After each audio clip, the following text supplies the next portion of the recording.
Good evening, नमस्कार। 17 जुलाई शाम का समय। स्वागत है आपका ग्रोथ इन्वेस्टिंग के चैनल पे और मैं हूं आपका होस्ट नरेंद्र। तो आज के वीडियो में हम क्विकली आज का मार्केट रैप कर लेते हैं। मार्केट रैप में दो तीन अच्छी खबरें। निफ्टी 50 शुरू करते हैं बुरी खबर से। निफ्टी 50 वेंट डाउन और 100 पॉइंट नीचे, closed around 25,100। Advance decline ratio highly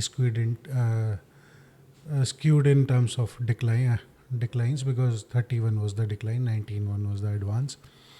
Next 50, 160 point negative, kind of flattish again at 68,700 levels. Mid cap flat, but yes, 22,600, 22,000 price level achieved.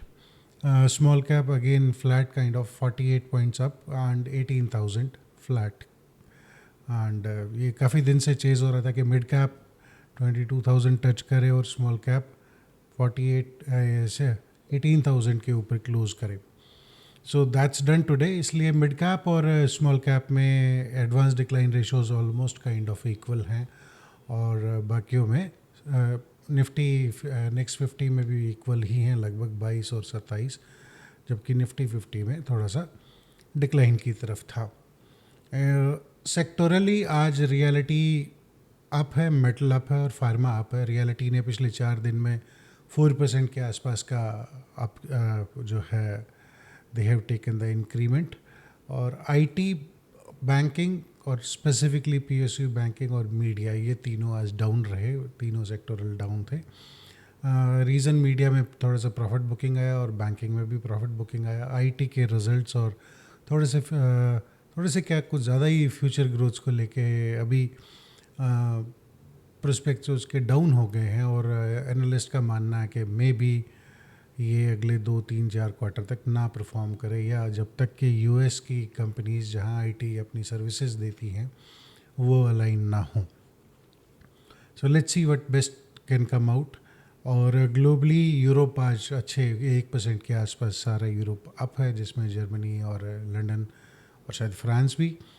और निकेई जो है ये भी अप रहा और हैंग सेंग फ्लैट। तो हम ईस्ट साइड से जापान से अगर बात करते हुए आते तो जापान के बाद हांगकांग और हांगकांग के बाद इंडिया और फिर यूरोप और फिर यूएस। ये बड़ी मार्केट को हम ऐसे कवर कर लेते हैं। यूएस भी अभी तक फ्लैटिश है। एफआईआई डीआई साइड में टिल 16th जो है 13,600 करोड़ की सेलिंग एफआईआई नेट सेलर रहे हैं in cash market which is equities market. और डीआईएस बायर रहे हैं 16,970 करोड़ के। सो स्टिल डीआईएस ने तकरीबन थोड़ा सा यूँ कहिए 3,300 करोड़ के आसपास ज़्यादा ख़रीदा, तो मार्केट वहीं है। एफआईआई सेल कर रहा है, डीआईआई ख़रीद रहा है उसको, तो बैलेंस बना के रखा हुआ। Standard disclaimer, investing in securities market is a risky bet. Please check with your financial advisor who should be SEBI registered. तो अभी हम बात करेंगे टॉप गेनर्स और लूज़र की। तो आज निफ्टी 50 में गेनर में टाटा कंज्यूमर, टाटा स्टील और हिंडाल्को, और लूज़र में रहे tech Mahindra despite a good result. But जैसा मैंने बोला था आपको 31% उसका क्यू प्रॉफिट अप हुआ, बट वो एक्सपेंसेस कम करने से हुआ और नई पाइपलाइन, नई रेवेन्यू स्ट्रीम उसमें कम देखने को मिली। So IT has taken a good beating out here. Infy is another loser and IndusInd bank is one such loser in between. Next 50 में Varun beverage straight 4th day up, Jindal steel and CG power, these are 3 up. And again in loser it is Larsen and Toubro Mindtree का जो था LTIM, जो इनको merger के बाद जो बना। और इंडिगो लूज़र रहा और हमारे PSU में हिंदुस्तान एरोनॉटिक्स लिमिटेड लूज़र रहा। In mid cap we have Thermax, AW and Sonacoms. Thermax का रीज़न ये है कि कोटक ने उसका प्राइस रिवाइज़ किया है। AWL में अदानी ने स्टेक सेल किया है, अदानी ग्रुप ने, तो विलमार के पास मेजॉरिटी स्टेक हो गया। और सोनाकॉम्स जो है चाइना में फैक्ट्री लगाने वाली है ईवी कंपोनेंट्स की, जो BYD को सप्लाई करेगी। सो ये इनके बैकग्राउंड है। लूज़र में रहे Bharat dynamics limited which is a missile manufacturer, PSU है, वारी एनर्जी और NAM India which is Nippon India mutual fund wealth management company you can say. Small cap में आलोक इंडस्ट्रीज, RR केबल और Concord bio top gainers. Newgen, JP power और engineers India top losers. तो JP power को लेके जो euphoria एकदम से मार्केट में आया था कि बहुत कुछ अच्छा हो जाएगा and Adani has now acquired it, no it is not that. Adani ने बिड किया है 12,000 करोड़ का, उनका बिड है 12,600 करोड़ का शायद. Not the highest bidder but unconditional bid है उनका. जबकि बाकी बिडर्स ने अप टू 14,000 करोड़ का बिड किया है, बट उनकी कुछ कंडीशंस हैं, चाहे वो लिटिगेशन को लेके रहें या कोई और अनफोर्सीन सर्कमस्टांसेस की कंडीशनल बिड्स आई हैं. तो अभी ये डिसाइड होना बाकी है कि who will with the final acquirer. But Adani ने अनकंडीशनल देके बाकियों को एक तरीके से पछाड़ने की कोशिश की. बट अब शायद उसका री ऑक्शन होने की बात हो रही है. लेंडर्स बात कर रहे हैं कि शायद हम इसका री ऑक्शन करेंगे. तो JP पावर जो यूफोरिया बना वो अब मुझे लगता है थोड़े दिन के लिए, थोड़े टाइम के लिए डाउन हो जाएगा, और जिसने भी स्टॉक खरीदा है वो फिर इज़ टू कैरी इट. अब बात करते हैं मार्केट के यूफोरिया की. अभी कुछ दिन पहले आपको पता होगा 361 वाम की जो वेल्थ मैनेजमेंट कंपनी है, इसमें UBS का कुछ डील हुआ. तो UBS का डील होते ही जो सबसे इम्पॉर्टेंट बात क्या थी कि जब आप मानते हैं कि कोई आपको ग्लोबल लेवल का प्लेयर आके आपके साथ हाथ मिला रहा है, आपकी डील हो रही है, तो you continue to hold that stake के और अच्छा होगा. बट प्रमोटर और एम्प्लॉइज़ ने 500 करोड़ के आसपास का अपना स्टेक सेल कर दिया. उल्टा हुआ, राइट. यानी कि जो चीज़ में हमें यूँ लगता था कि यस एम्प्लॉय को टिकना चाहिए, प्रमोटर को भी अपना स्टेक रोकना चाहिए, वो नहीं रोक के उन्होंने मौका मिलते ही पहले झटके पे बेच दिया. अब आगे देखते हैं कैसा चलता है इसका. बट मैं आपको ये कहने की कोशिश कर रहा हूँ कि पेशेंस लेवल देखिए आप. डील हुए महीना नहीं हुआ और इतना कमाल बेच के लोग बाहर. So I would call it what a rush. इसका मतलब तो ना तो प्रमोटर ट्रस्ट कर रहा, ना एम्प्लॉय ट्रस्ट कर रहा है अपनी कंपनी को. तो फिर कस्टमर को करना चाहिए कि नहीं करना चाहिए, ये क्वेश्चन है आपके लिए. अनदर इम्पॉर्टेंट न्यूज़ है जो हम डिस्कस करने वाले थे. What is this? मार्केट क्यों खड़ा है अभी 25,000 पे, क्यों अटका पड़ा है? सो 4-5 मेन पॉइंट हैं इसके खड़ा रहने के. वन इज़, सबसे पहला पॉइंट है uncertainty around the India and US deal. India and US deal के अराउंड अनसर्टेनिटी क्या है? आज होगी, कल होगी, परसों होगी, ये बढ़ती जा रही है. कोई टाइम फ्रेम इसका दिख नहीं रहा. अनसर्टेनिटी बन गई. दूसरा हुआ FII outflows. As I told you till 13,600 crore का सेल FIIs ने कर दिया है. क्रूड भी जो है वो 60 से 68 के आसपास आ गया है. तो कहीं ना कहीं कोई ना कोई ऐसा एक रिस्क इसमें आना शुरू हो गया है जो मार्केट इसको फैक्टर करने लगी है. प्लस हमारा जो चैम्पियन सेक्टर था IT, जो हमारे लिए मेजर फॉरेक्स का सोर्स होता था, उसकी अर्निंग में बड़ी ज़बरदस्त डिसअपॉइंटमेंट देखने को मिल रही है. और उसका रीज़न भी क्या है, US में कोई उसमें इन्वेस्ट नहीं करना चाह रहा IT इंफ्रा में. तो probably this is one of the reason. और फिर ग्लोबल लेवल पे ट्रम्प पावल का झगड़ा है. उधर ट्रम्प ने यूक्रेन साइड को भी एस्केलेट करने के लिए, वेपन सप्लाई के लिए फिर से हाँ कर दी है. उनका कहना है कि रशिया मान नहीं रहा. और हमने बहुत बार कोशिश की है. रशिया ने अपनी टर्म्स क्लियर कर दी हैं कि these are my terms for Ukraine to come on the peace deal. And accordingly both Ukraine and Russia has been attacking each other. तो वो एक अलग तमाशा उनका चला हुआ है. देख लेते हैं, रशिया पावरफुल देखे जाएगी. FNO कॉन्ट्रैक्ट्स को लेके एक बात उठी है कि फिर से सेबी के एक होल टाइम मेंबर हैं आदित्य जी, उन्होंने बोला है कि हमने काफ़ी कुछ करेक्शंस कर लिए हैं FNO में, और उसको हम और अच्छा स्ट्रीमलाइन करने की शायद उन्होंने बात कही. तो जो करेक्शन हुए हैं उसमें क्या क्या हुआ है और क्यों करेक्शन हुए. सबसे पहली बात, सेबी ने जब एक अपनी इंडिपेंडेंट रिसर्च की तो उसमें उसको पाया उसने कि तकरीबन 90% of the individual retailers, individual traders और इंडिविजुअल हम जो इंट्राडे या पोजिशनल ट्रेड करते थे, 90% of them made the loss and the loss amount is around 1 lakh crore. So it's a big amount. So this is a serious cause of concern for regulator. उन्होंने कुछ corrective steps भी लिए. तो जैसे उन्होंने वीकली कॉन्ट्रैक्ट जो थे, वीकली एक्सपायरीज थी बैंक निफ्टी की और बहुत सारी थी, they have shut them down. कि अब केवल 2 इंडेक्स पे वीकली एक्सपायरी है. One is Nifty and second is Sensex. Rest every which is bank Nifty और क्या बोलते हैं मिड कैप निफ्टी और ये सब इनमें मंथली हो गया।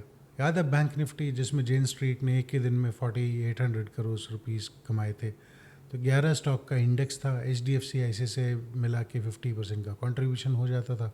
दोनों को उठाइए, माल खरीदिए, बैंक निफ्टी रॉकेट की तरह आसमान जाता था। रिटेल इन्वेस्टर पहले अपोजिट साइड होता था, फिर खरीदने भागता था, जब तक खरीदता था उसको तब तक जेन स्ट्रीट रिवर्स साइकिल चालू कर देती थी। This way they use to make a lot of money. Now what is the plan they have means उनका ये भी कहना है कि इंडेक्स ऑप्शन की वजह से मार्केट में वॉलेटिलिटी आती है ऑन एक्सपायरी डे, तो वो तकलीफ़ वाला काम है। और टर्नओवर भी जो इंडिया में आ रहा है 350 टाइम्स आ रहा है देन नॉर्मल इक्विटीज़, सो इक्विटीज़ की तरफ पैसा जाना चाहिए रादर देन ऑप्शन डेरिवेटिव्स की तरफ जाना चाहिए, जहाँ पे बहुत ज़्यादा लॉस होता है रिटेलर को।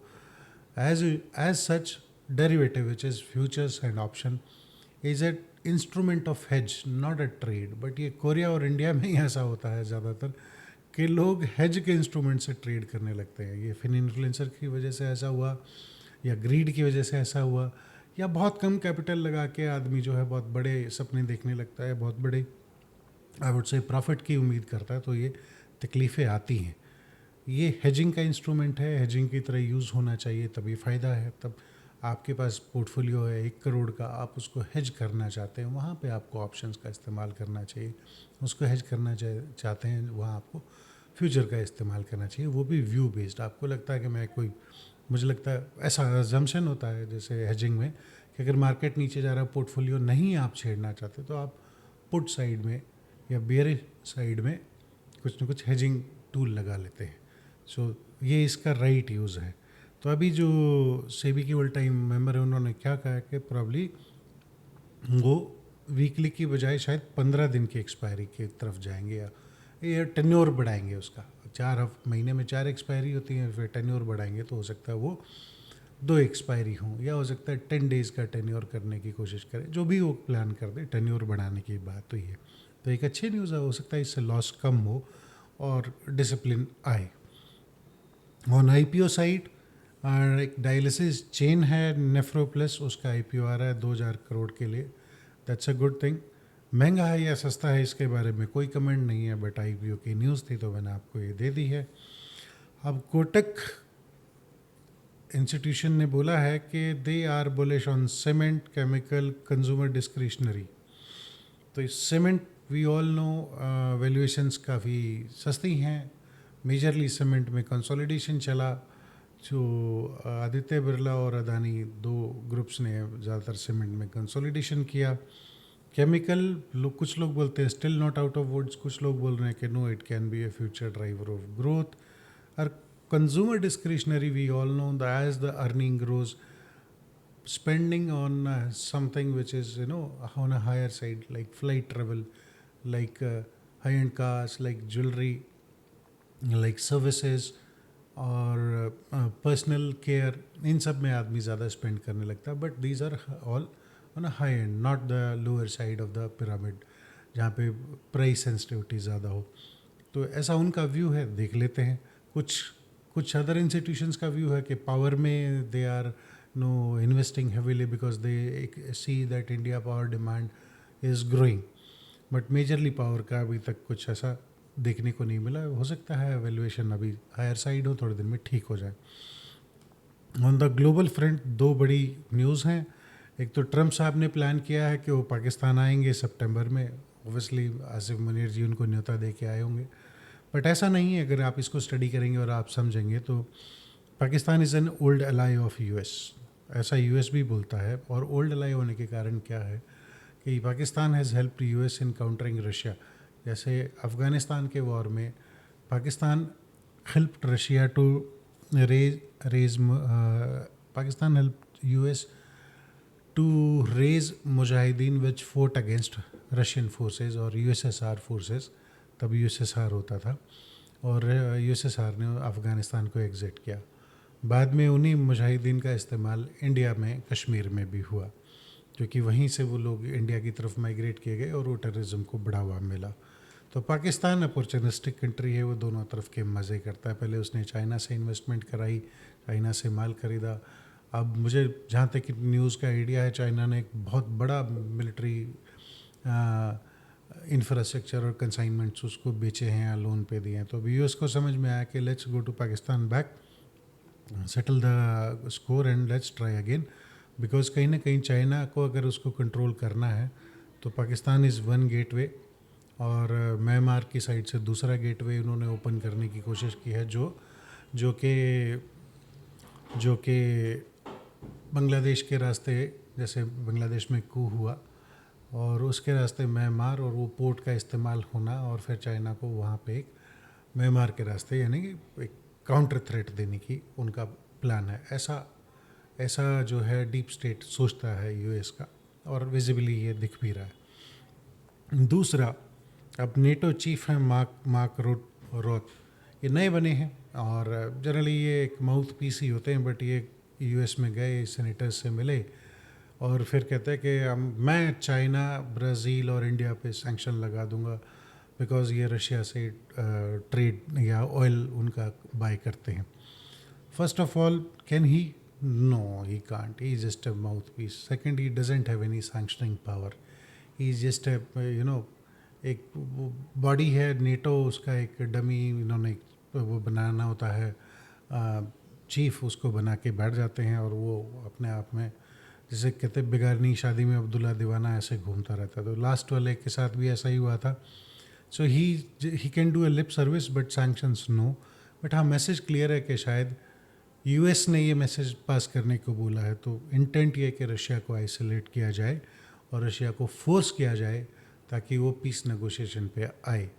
सो फार रशिया ने अपनी टर्म्स क्लियर की हैं, वो पीस नेगोशिएशन के लिए आया भी है, नेगोशिएशन भी हुआ, बट जिस ढंग से अमेरिका चाहता है रशिया ने मना कर दिया कि वैसा नहीं होगा।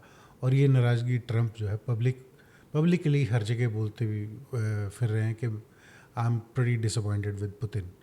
और पुतिन साहब बड़े मजे हुए यूँ कहिए कि स्टेट्समैन हैं, प्रेसिडेंट हैं, पिछले 25-27 साल से या ज़्यादा, उससे ज़्यादा से वो प्रेसिडेंट रहे हैं रशिया के।